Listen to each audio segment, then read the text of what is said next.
This is Race Weekend Update for the 2022 Brazilian Formula One Grand Prix in Sao Paulo, where, despite having the championship in the bag, Max Verstappen decided to shit down Checo's throat.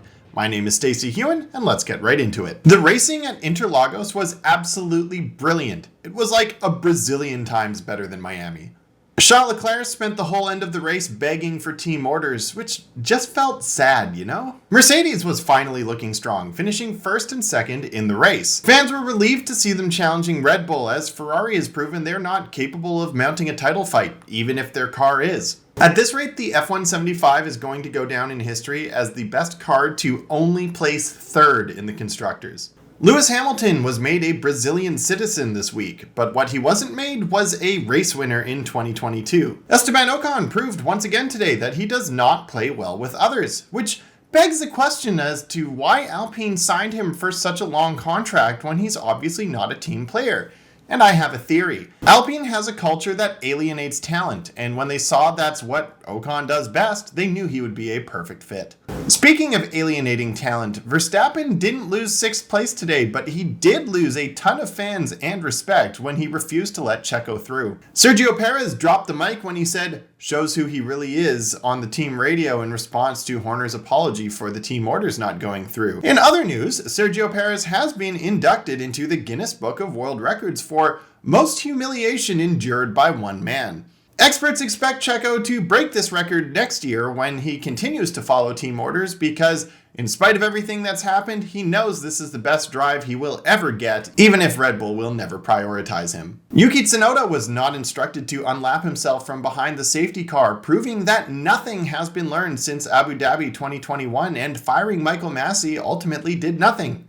So to Michael Massey, if you're out there and you're listening, I want you to know you're the hero this sport needs, not the one it deserves.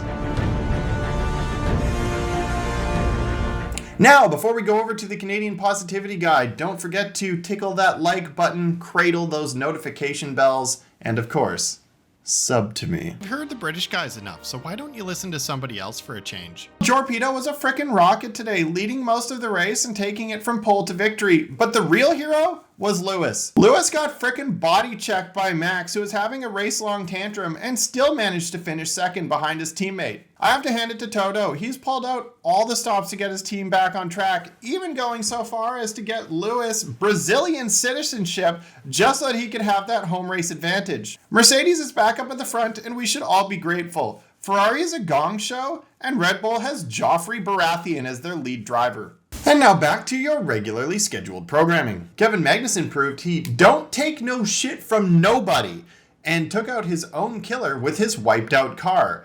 'Cause he ain't no bitch.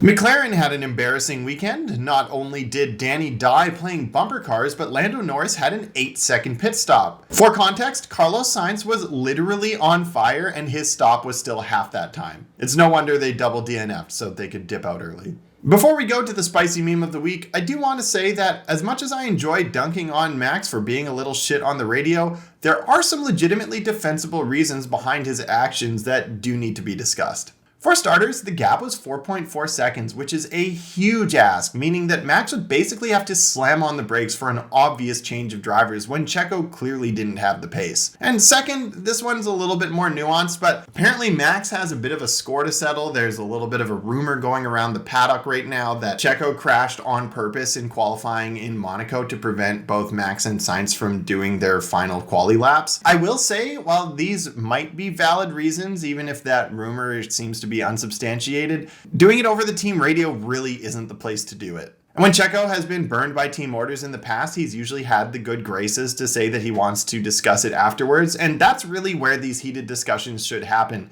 Because regardless of what comes out of this and whether or not the drivers bury the hatchet, there's irreparable damage done to both Max and Red Bull's public reputations. You know, it's funny, Red Bull has the best car, the best driver, the best strategy, but their Achilles heel is their PR. It feels like if Red Bull ever collapses as a team, it's going to be as a result of something they said over team radio or in a tweet. Now over to the spicy meme of the week. It's entitled Max Fans After Interlagos and was submitted to Our Formula Dank by Chang Powwow. The text is, "I can excuse racism, but I draw the line at being mean to Checo." And the template is Britta from Community saying, I can excuse racism, but... Anyway, this meme is solid because I think a lot of people today who were Max fans felt like this crossed the line. But this is the same fan base where many of them hurled racist insults at Lewis Hamilton. So while it's obvious these people need to adjust their priorities, I think this exposes the underlying sentiment. It felt like friendly fire. In Verstappen's camp, Checo has been the biggest supporter of Max out of everyone, sacrificing his own races to help Max get the championships. And to be so disrespectful and pointed about this petty situation after the championship is already in the bag just feels small. It feels like he completely misses the bigger picture and refuses to engage in give and take, since he feels he doesn't need to give, even when it's to someone he has taken so much from. Max is basically the definition of a pillow princess. Anyway, thank you so much for watching Race Weekend Update. I do enjoy making these for you. Make sure to check out my Patreon, patreon.com/Fiends, that's F1ENDS. And for just $5 a month, you'll get access to anything I ever put on Patreon. Right now, for everybody who signs up early, I'm going to make sure that you get that for supporting right from the beginning. You will see the names of my Patreons who are currently subscribed on screen. Thank you so much to you guys. I can't do it without you. And thanks for watching Fiends, where the F1 never ends.